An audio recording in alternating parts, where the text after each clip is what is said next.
All right, well, let's now cross live to Tel Aviv, where we are joined by Arise Chief Correspondent John Cookson. A very warm welcome to the program today, John, and we get straight into it as always. Now, do you think the Israeli Defense Minister saying the ground assault on Gaza could take months means that Israeli forces will start to move in soon? Hi there, guys. Great to be on Newsday. Well, we'll always get mixed messages, I think, from any military commander. He wants to confuse the enemy, so that's not surprising. My sense of it is, though, that a ground invasion has been delayed, at least for a short while, until Israel carries out more bombing of Hamas, what it calls Hamas targets, in Gaza.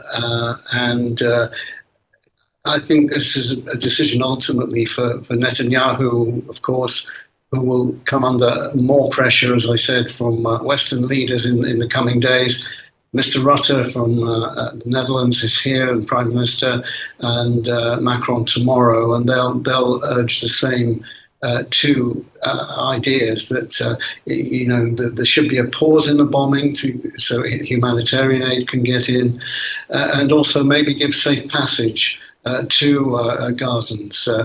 So we'll have to see how things develop over the coming days. The other issue is that there are concerns about this conflict becoming a wider one for the region, and American assets are not in place yet to deal with an explosion of violence in the Middle East. The USS Dwight D. Eisenhower aircraft carrier that was scheduled to come to the East Mediterranean and join the Gerald Ford aircraft carrier has now been diverted to either the Red Sea or the Gulf. So it will take a few days for that to happen until American assets are all in place in case there is a wider escalation of this conflict in the region. So my sense at the moment, as I say, is that a ground invasion is not imminent, although last night, not for the first time, Israeli special forces went over the border into Gaza and did some what they call clearing out of Hamas operatives. So you've got all that going on, but the main ground invasion, I think, is some way off. All right, some way off, you say, but what's happening at the Rafah crossing between Gaza and Egypt today? More convoys being allowed through?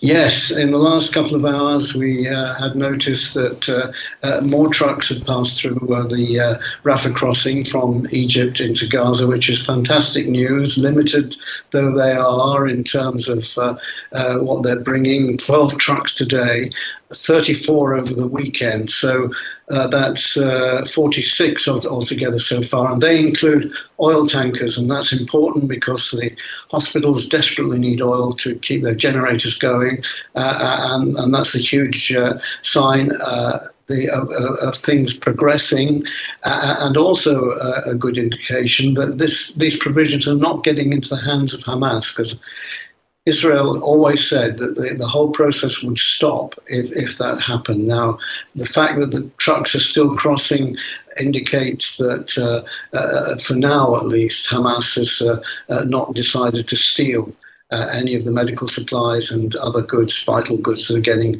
across the border. So although the Rafah area was bombed earlier today, it seems that security is good enough for more trucks to get through, and hopefully there'll be some more tomorrow. Although, having said that, the numbers getting through, it was woefully low. The UN has always said it needs to serve 2 million people in Gaza, that you need 100 trucks a day, and we're a long way off that. Right, so at least just a little bit of reprieve on the humanitarian front. But what about the hostages? Is there any news about the hostages today? There was a short update today from the Israelis who say that there are now 222 hostages, they believe, although Hamas has always said there are 250. And a mission by special forces, Israel's special forces, overnight sadly cost the life of an Israeli soldier who was trying to locate some hostages. It's thought that the Israelis have an idea where at least 30 of them are, and of course they're in these underground bunkers and caverns and subterranean caves that the Hamas have built. At the moment, we're looking, by the way, at images from southern Israel of Israeli troops practicing on a shooting range. Again, look, the fact that these images have been released, it's all part of the PR process by the Israel Armed Forces to say, look, we're here, we're ready. And although we're showing a tank at the moment, the fact is that fighting in Gaza is not going to be with tanks. It's going to be hard street-to-street fighting between Israeli soldiers and Hamas operatives. All right, John, do you think Israel will bow to Western pressure and pause the bombing?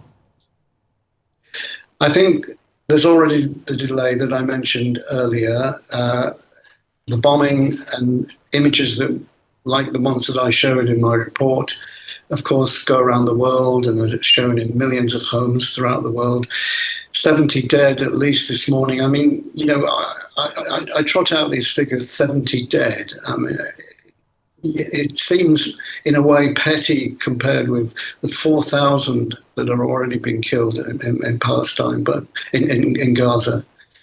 But these are 70 men, women, and children, brothers, fathers, sisters, daughters. These are real people. I mean, it's just so distressing. And as you can see from these images, Gaza's still being pounded today. That massive explosion near Gaza City, costing more lives. So although I said 70 dead, I mean, it's 3:17 in the afternoon here, there's bound to be dozens more dead as the bombing continues.